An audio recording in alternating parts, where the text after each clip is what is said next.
Good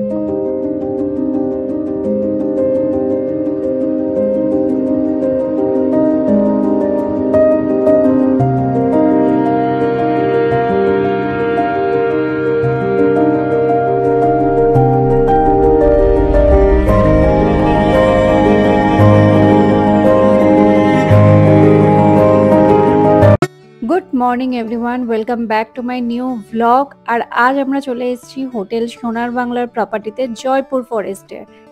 অসাধারণ একটা property, আর এই ভিডিওটা পুরোটা দেখলে তবে বুঝতে পারবে তোমরা। আর এই ভিডিওর মধ্যে আমি সোনার Bangla related A to Z information দিয়ে দেবো। তো তোমরা কেউ যদি পরবর্তীকালে আসতে চাও তো তোমাদের এই ভিডিওটা দেখলে খুবই সুবিধা হবে। আর আজকের দিনটা আমাদের কাছে খুবই স্পেশাল, কারণ আজকে চেরুর বার্থডে, ফার্স্ট বার্থডে। এই ভিডিওটা একটু লেন্দি হতে চলেছে, কেননা এখানে দেখানোর মতন অনেক কিছু আছে। সাথে থাকো, আশা করি ভালো লাগবে ভিডিওটা সবার। এটা হলো হোটেলের রিসেপশন এরিয়া, আর এই ভেতরে একটা ছোট্ট বুটিক আছে, এখানে সমস্ত হ্যান্ডমেড জিনিসপত্র পাওয়া যাচ্ছে। তো রিসেপশনের ফর্মালিটি করে আমরা যাব হোটেলের রুমের দিকে। রিসেপশনটা ভীষণই সুন্দর আর অনেকটা বড়। তো প্রপার্টিটা যেহেতু অনেকটা বড়, তো রুমগুলো রিসেপশন থেকে অনেকটাই দূরে। তো এই গাড়িগুলো আছে পৌঁছে দেওয়ার জন্য রুম অবধি। তো এই গাড়িগুলো করেই আমাদেরকে রুমে পৌঁছে দিচ্ছে এখন। এত সাজানো গোছানো আর এত সুন্দর। এখন আমি পুরোটা ঘুরেই দেখিনি, কিন্তু আমি এখান থেকেই মানে প্রচণ্ড এক্সাইটেড। এত সুন্দর জায়গা যে কখন আমি এখানে বেরোবো আর ঘুরবো। তো চলো আমি ফার্স্টে তোমাদেরকে রুম ট্যুরটা করিয়ে নিই, আমাদের রুম কোনটা ছিল আর রুমটা কেমন ছিল। রুমে ঢুকতেই লেফটে ছিল বাথরুম। বাথরুমটা ছোট কিন্তু ভীষণই সাজানো গোছানো, ভীষণই সুন্দর। আর সোনার বাংলার প্রপার্টি নিয়ে কোনো কথা হবে না, এটা তো আবার নতুন প্রপার্টি একদম। এটা হচ্ছে শাওয়ার এরিয়া। বেরিয়েই এখানে একটা দেওয়া আছে আলমারি। আলমারিটার মধ্যে একটা ছোট্ট লকার আছে, যেটা আমি দেখাতে যাচ্ছি। কেউ যদি কারোর কোনো দরকারি জিনিসপত্র রাখতে চায় তো এখানে রাখতে পারে। এর পাশেই এখানে চায়ের সরঞ্জাম দেওয়া আছে, আর নিচে আছে একটা ছোট্ট মিনি ফ্রিজ, যেটা আমার ভিডিওতে দেখানো হয়নি। আর এর পাশটাতেই একটা জামা কাপড় রাখার, জিনিসপত্র লাগেজ রাখার একটা জায়গা করা আছে, যেটাও আমার ভিডিওতে নেওয়া হয়নি। পুরো রুমটা হচ্ছে এইরকম। রুমটার অসাধারণ ডেকোরেশন করা আছে। এখানে একটা সোফা আর একটা টেবিল দেওয়া আছে এখানে। আর এই দিকটা আয়না আছে, টিভি আছে। এই লাইটগুলো আমার দারুণ লেগেছে, এত সুন্দর। মেন এটা আমার যেটা সবচেয়ে পছন্দের এই রুমের মধ্যে, যেটা আমার লেগেছে সেটা হচ্ছে একটা প্রাইভেট ব্যালকনি। এখানে প্রত্যেকটা রুমের মধ্যে একটা করে প্রাইভেট ব্যালকনি দেওয়া আছে। লকটা আমি খোলার চেষ্টা করছিলাম, কিন্তু আলটিমেট আমি খুলতে পারিনি লকটা। এই প্রাইভেট ব্যালকনিটা আমার ভীষণ ভালো লেগেছে। চেরুর খাবারটা আমি বাইরে থেকেই করে নিয়ে আসি, করে নিয়ে আসার আমি সবসময় চেষ্টা করি, কারণ ওকে আমি বাইরের খাবারটা আমি শর্ট করে আমি ওকে দিতে চাই না। তো ওকে আগে খাবারটা দিয়ে দিই, কারণ খিদে পেয়েছে, অনেকটা জার্নি করে এসছে। আর আমরা গিয়েছিলাম দুর্গাপুর থেকে। এই হলো প্রাইভেট ব্যালকনি। এবার আমি বলে দিই আমাদের রুমের ক্যাটাগরিটা কি। এখানে অনেক ক্যাটাগরির রুম আছে, তো আমাদেরটা হচ্ছে ডিলাক্স রুম, গ্রাউন্ড ফ্লোরে। হ্যাঁ, আর তাছাড়াও আছে সুপার ডিলাক্স রুম আছে, প্রিমিয়াম রুম আছে, প্ল্যাটিনাম রুম আছে, অনেক ক্যাটাগরির রুম আছে। তবে আমরা নিয়েছিলাম গ্রাউন্ড ফ্লোরে, যেহেতু চেরুর একটু সুবিধা হবে তার জন্য। ব্যালকনি থেকে মানে ভীষণ সুন্দর একটা ভিউ।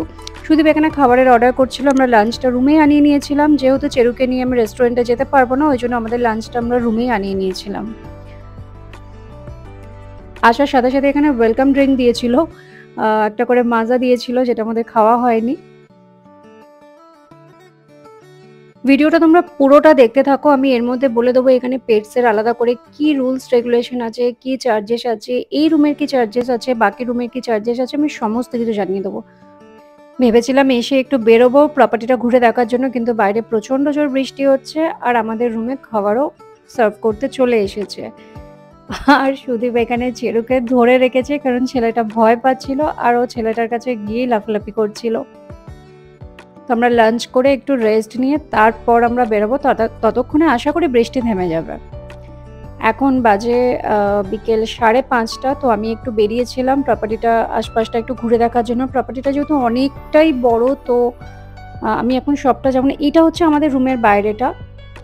আর এখানে না বিভিন্ন অ্যাক্টিভিটি করার মতনও বিভিন্ন করা আছে, এই যে তোমরা দেখতে পাচ্ছ ভিডিওতে।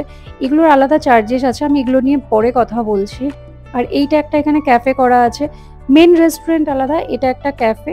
আর এই ওপরেও এগুলো রুম করা আছে সব। এখানে বসার জায়গা করা আছে, এক একটা জায়গার ডেকোরেশন এখানে এক এক রকমভাবে করা আছে। তো প্রত্যেকটা জায়গায় এত সুন্দর করে সাজানো যে চোখে না দেখলে সেটা বিশ্বাস করা যায় না। চেরুকে নিয়ে একটু বিকালবেলা বেরিয়েছিলাম প্রপার্টিটা ঘুরে দেখার জন্য। চেরু প্রচণ্ড এক্সাইটেড, এত বড় খোলামেলা জায়গা পেয়ে। নর্মালি আমরা যেখানে থাকি তো এরকম খোলামেলা জায়গা পাওয়া যায় না বললেই চলে। এই প্রপার্টিটা যেহেতু একদম জয়পুর ফরেস্টের ভেতরে, তো ফরেস্টের মানে জঙ্গলের পুরো মানে জঙ্গলটাকে পুরো কাজে লাগিয়ে বলবো আমি প্রপার্টিটাকে মনে হয় করেছে। এত গ্রিনারি, এত সুন্দর, মানে সন্ধ্যাবেলা মনে হচ্ছিল না আমরা জঙ্গলের ভেতরেই আছি। মানে এইভাবেই পুরো প্রপার্টিটাকে করেছে। আর এক একটা জায়গা এক এক রকম করে সাজানো। আর এক পশলা বৃষ্টির পর মনে হচ্ছে যেন মানে সবকিছু চারিদিকে শুধু সবুজ, মানে একদম চোখ জুড়িয়ে যাচ্ছিল, এত ভালো লাগছিল। আমার তো এখানে একদিনের জন্য এসে পোষায়নি, মনে হচ্ছিল যেন আরেকটা দিন এখানে স্টে করি, কিন্তু এতটাই কস্টলি এখানে, তো আরেকটা দিন স্টে করাটা ইম্পসিবল। সন্ধে হয়ে গেছে, আর সন্ধ্যের ভিউটা দেখো, লাইটগুলো জ্বলতে কি অসাধারণ দেখতে লাগছে সবটা। আমি এখানে বেরিয়েছিলাম শুধুমাত্র সন্ধ্যের ভিউটা ক্যাপচার করব বলে, যদিও সবটা ক্যাপচার করা পসিবল নয়, ক্যামেরা বন্দি করা সবটা যায় না, কিছু জিনিসটা চোখে দেখার মতনই। মনে হচ্ছে পুরো জঙ্গলের ভেতরে আমি আছি, আর ছোট্ট ছোট্ট দূরে একটা করে লাইট জ্বলছে। সন্ধ্যাবেলা আমরা নিজেদের মধ্যে একটু চেরোর জন্মদিনটাকে এখানে সেলিব্রেট করার জন্য আমরা আগে থেকেই কিনে নিয়ে এসেছিলাম কেক, বেলুন, এইসব। যদিও কেকটা চেরু 12টা বাজিয়ে দিয়েছে, কেকের ওপর ঝাঁপ দিয়ে দিয়েছিল। আর আমরা এখানে একটু বেলুন ফোলাচ্ছিলাম, কেননা একটু কেক কাট করবো বলে। যেহেতু চেরু অ্যাডপ্টেড আর ওর এক্স্যাক্ট জন্মদিন আমরা জানি না, যেহেতু আজ থেকে 1 বছর আগে আজকের দিনে চেরুকে আমরা বাড়িতে এনেছিলাম, তো ওর 1 বছরের হোমকামিংটাকেই ওর বার্থডে হিসেবে আমরা সেলিব্রেট করি। এই দিনটাকে ওর 1 বছরের বার্থডে হিসেবে আমরা ধরেছিলাম।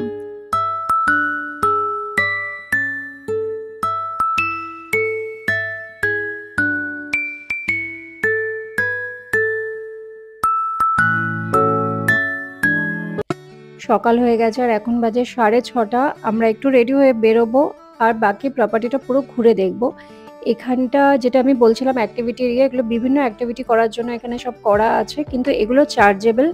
আর এর লিস্ট হোটেল রুমের মধ্যেই দেওয়া আছে, কোনটার কি চার্জ। এগুলো করতে গেলে রিসেপশনের সাথে কথা বলতে হবে, কেউ যদি ইন্টারেস্টেড থাকে। কাল থেকে এই পুল এরিয়াতে আমরা আজকে আসলাম, কারণ কালকে বৃষ্টি হচ্ছিল, সন্ধ্যেও হয়ে গেছিলো, এদিকে আমরা আসতেই পারিনি। পুরো ভিজে চারিদিক, আর ওখানে পুলের ক্লিনিং এর কাজ চলছে সকালবেলা। কি অসাধারণ লাগছে, মানে এত সুন্দর পুল, মানে আমি কোনোদিন দেখিনি। আমি এত জায়গায় গেছি, এত রিসর্টে থেকেছি, এত প্রপার্টি দেখেছি, কিন্তু এটা আমার বেস্ট লেগেছে একদম। এত সুন্দর আর এত বেশি গ্রিনারিটা এত বেশি এখানে, যার জন্য ছবিগুলো এত ভালো এসছে। আমরা এখানে প্রচুর ফটোগ্রাফি করেছি। আর এখানে স্টাফেদের বিহেভিয়ারও ভীষণ ভালো, প্রত্যেকটা স্টাফের এখানে বিহেভিয়ার খুব ভালো। এখানে সারাদিন বসে থাকলে এমনিই সময় কেটে যাবে, এত সুন্দর প্রপার্টি। আর কেউ যদি পুলে নামতে চায় সে তো নামতেই পারে। আচ্ছা, এবার আমি আমাদের রুমের চার্জেসটা বলে দিই। আমাদের রুমটা ছিল 7000 প্লাস 12% জিএসটি, আর পেটসের চার্জ ছিল 1000 প্লাস 18% জিএসটি। টোটাল আমাদের 9-9.5 টাকা মতন আমাদের পড়েছিল। তবে যারা উইকেন্ডে আসবে তাদের তো পুরোটাই পে করতে হয়। উইকডেজে আসলে একটু কিছুটা ওদের অফার থাকে, কিছুটা হয়তো ছাড় থাকে, সেটা ওদেরকে বললে ওরা করে দেয়। এই জায়গাটাও কালকে আমাদের আসা হয়নি, এখানটাও একটা আলাদা করে বসার জায়গা করা আছে। আর এটা হচ্ছে ওদের মেন রেস্টুরেন্ট। এখানে একটা দূরে একটা ছোট্ট করে মন্দির করা আছে, ওটা একটা শিব ঠাকুরের মন্দির। আর এইখানটা কি আমি ঠিক বলতে পারবো না, কারণ এই জায়গাটা আমি যাইনি। এই যে শিব ঠাকুরের একটা মন্দির করা আছে এখানে। আমাদের কমপ্লিমেন্টারি ব্রেকফাস্ট ছিল, যেটা ছিল বুফেতে। আর আমি এখানে চলে এসেছি খেতে সুদীপ আছে চেরুকে নিয়ে রুমে, কারণ যেহেতু পেটস অ্যালাউ নেই রেস্টুরেন্টে, তো আমরা একজন একজন করেই এসেছিলাম। অনেক রকম আইটেম ছিল খাবারের, মানে এত কিছু খাওয়াটা জাস্ট ইম্পসিবল। অনেক রকম আইটেম ছিল, আর খাওয়া দাওয়া এখানে খুবই ভালো, আলাদা করে বলার মতন এখানে কিছুই নেই। আমরা লাঞ্চ যা নিয়েছিলাম আর ব্রেকফাস্ট যা করেছি, খুবই ভালো খাওয়া দাওয়া। আমরা ডিনারটা বাইরে করেছিলাম, যেহেতু আমরা বাইরে সন্ধ্যেবেলা বেরিয়েছিলাম। এখানে ধোসা নিয়েছিলাম আমি। আমি ওদের এক স্টাফকে বলেছিলাম একটু চেরুর জন্য খাবার পার্সেল করে দিতে, সেটাই ওরা দিয়েছিল। একটু ডিম সেদ্ধ, ফ্রুটস আর একটু ছিল ইডলি। ইডলি খেতে চেরু ভীষণ ভালোবাসে। এবার আমাদের ফাইনালি চেক আউটের টাইম, যদিও যেতে ইচ্ছা করছিল না। চেক আউটের টাইম ছিল সকাল 11টায় আর চেক ইন ছিল দুপুর 1টাতে। তো আবার গাড়ি এসে গেছে আমাদের নিতে। তো এই দাদা ভীষণই ভালো। আমি দাদাকে বলেছিলাম এই গাড়িটা করে আমাকে একটু পুরো রিসর্টটা ঘুরে দেখাতে। যাওয়ার সময় আরেকবার আমি দেখে যেতে চেয়েছিলাম, আর দাদা এক চান্সেই সেটা রাজি হয়ে গেছিলো। আর এই গাড়ি করে আমাকে পুরো রিসর্টটা একবার ঘুরিয়ে তারপরেই আমাকে রিসেপশনে ছেড়েছে। উনি যেতে যেতেই প্রপার্টিটা সম্পর্কে অনেক কিছু বলছিলেন, অনেক কিছু দেখাচ্ছিল। বিভিন্ন টাইপের আরও রুম আছে, কটেজ রুম আছে বিভিন্ন টাইপের। তো সেগুলোও উনি একটু ঘুরে দেখালেন। এগুলো হচ্ছে এদিকে সব কটেজ রুম। আশা করি ভিডিওটা দেখে তোমরা কিছুটা ইনফরমেশন পেলে। বাকি সব কিছু আমি ডেসক্রিপশনে দিয়ে দেবো। ভিডিওটা আমি এখানেই শেষ করবো। ভিডিওটা যদি ভালো লাগে অবশ্যই চ্যানেলটাকে সাবস্ক্রাইব করো, ভিডিওটা একটা লাইক করো।